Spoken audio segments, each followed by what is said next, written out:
Times news channel देखे आप सभी दर्शकों का बहुत बहुत स्वागत है। मैं हूं रमनदीप कौर। इस वक्त की बड़ी खबर आ रही है प्रयागराज से। क्या है पूरा मामला, देखने के लिए बने रहिए हमारे साथ। संगम नगरी प्रयागराज की पुलिस की ऑक्टोपस टीम को मिली बड़ी कामयाबी।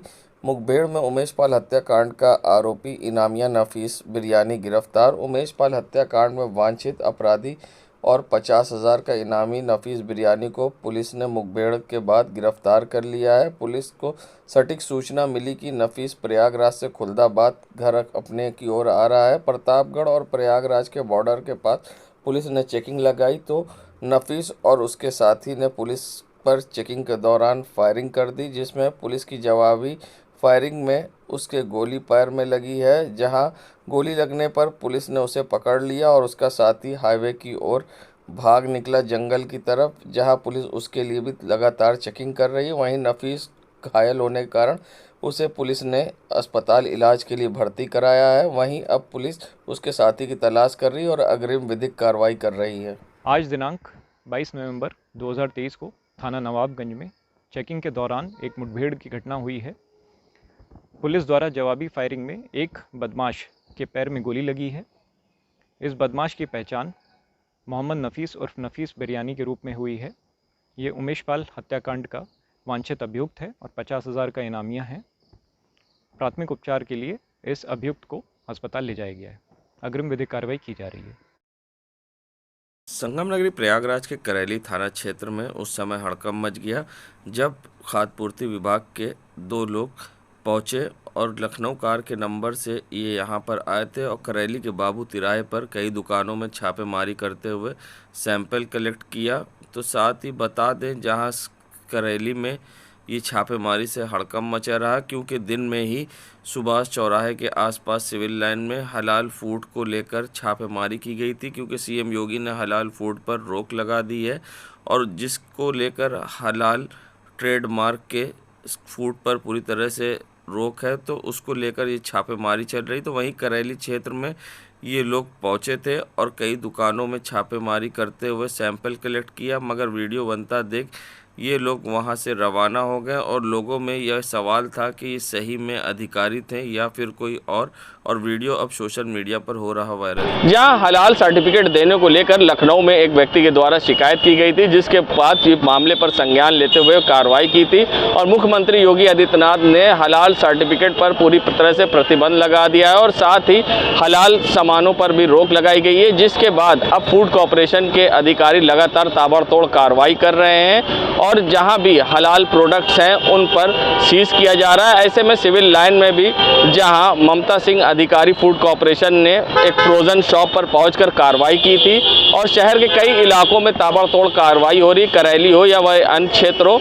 ऐसे में मगर कुछ लोगों में ये भी कहीं ना कहीं चर्चा का विषय बना है, जो फूड कॉर्पोरेशन के अधिकारी आ रहे हैं वो सही है या गलत हैं, और कुछ लोगों ने कैमरे पर ना बोलने की शर्त पर लोगों का कहना था कि कुछ लोग इस नाम पर धन उगाही भी कर रहे हैं। फिलहाल अब देखना होगा कि फूड कॉर्पोरेशन की तरफ से कब इस पर स्पष्टीकरण आता है और पुलिस इस पर जांच करके किस तरह की कार्रवाई करती है, क्योंकि ये पूरा मामला जांच का विषय है। जहां एक तरफ पूरी तरह से विभाग कार्रवाई कर रहा है तो कुछ लोग विभाग को बदनाम करने की भी कोशिश कर।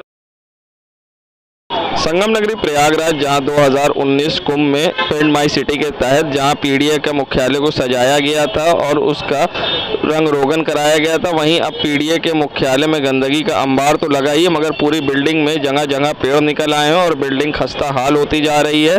जहां एक तरफ पीडीए आगामी कुंभ की तैयारी कर रहा है और सौंदर्यीकरण के कार्य को देख रहा है, मगर अपने ही मुख्यालय पर उसकी शायद नज़र नहीं गई है, जहाँ पूरी तरह से बिल्डिंग में जगह जगह पेड़ निकले हैं और पूरी तरह से अब इसके रंग रोगन भी पूरी तरह खराब हो गए हैं। अब देखना होगा कि पीडीए इस पर कब ध्यान देता है। वहीं पीडीए के कैंपस में ऋषि मुनियों के चित्र भी बनाए गए थे पेंट माई सिटी के तहत, वो भी अब पूरी तरह से खराब हो गए और जगह जगह गंदगी के अंबार लगे हैं। अब देखना होगा इस पर पीडीए किस तरह की कार्रवाई करता है और इस पर कब पीडीए इसमें सुधार करता है। ये देखने वाली बात होगी कि कब इसके बदलेंगे हालात, कब होगा कायाकल्प, ये देखना होगा।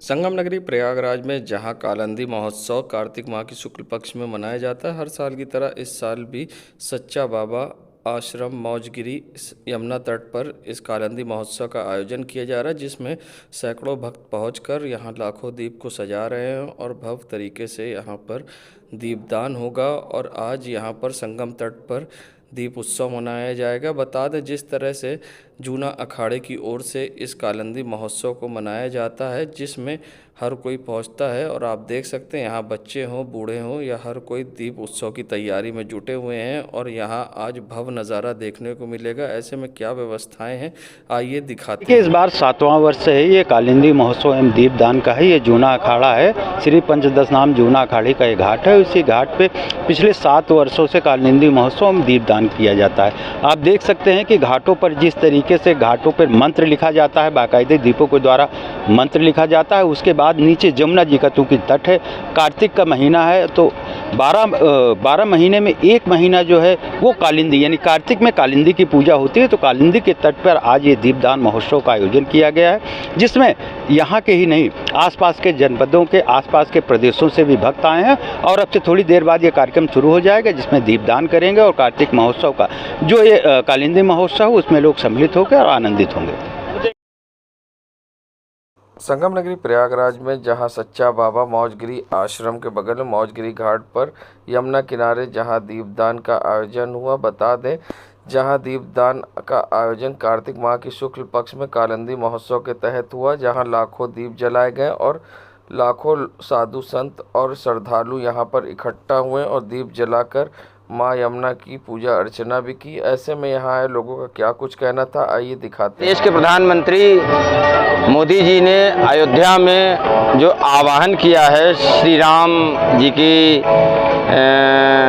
भव्य राम मंदिर के निर्माण को लेकर के, उसी का एक छोटा रूप हमें है कि कई लाख दीप जो हैं जो यहाँ पे दिख रहे हैं, लोगों के अंदर अंदर से भावना जागृत हो रही है। यहाँ के आयोजक और संयोजक जो भी हैं उनको नमन, क्योंकि उनके अथक प्रयास से एक नई तरीके की परंपरा शुरू हुई है। संगम नगरी प्रयागराज जहां यातायात माह 1 नवंबर से 30 नवंबर तक चलाया जा रहा है, मगर वहीं दूसरी तरफ लोग खुलेआम यातायात माह का उल्लंघन करते दिखाई दिए। खुद पुलिसकर्मी जहां बिना हेलमेट के बिना नंबर प्लेट की गाड़ी सड़कों पर दौड़ाते नजर आए, तो खुलेआम जहां नियम कानून का उल्लंघन हो रहा है, तो वहीं दूसरी तरफ एक महिला स्कूटी पर फोन से बात करते और सड़कों पर दौड़ाती नजर आई। इसी तरीके से सिविल लाइन क्षेत्र में जहाँ खुलेआम लोग नियम कानून का उल्लंघन बिना हेलमेट के गाड़ी चलाते दिखाई दिए, तो लोगों को जहां नियम कानून का उल्लंघन करने की जैसे आदत सी हो गई है और खुलेआम पुलिस को चुनौती देते नजर आए, तो पुराने शहर की सड़कों पर भी यातायात नियमों का उल्लंघन ही रिक्शा चालक करते दिखाई दिए। ऐसे में सर खतरा तो है और जेन्युइन सी बात है, सबको पहनना चाहिए, बट क्या है ना कि हर इंसान अपने कंफर्ट के हिसाब से देखता है। मुझे यहाँ से उस चौराहे के उस तरफ जाना है, पहनना चाहिए। पालन करेंगे? बिल्कुल सर, मैं हमेशा पालन करता हूँ। बस एक चौराहा। देश दुनिया की खबरों के लिए world media times news channel को सब्सक्राइब करें।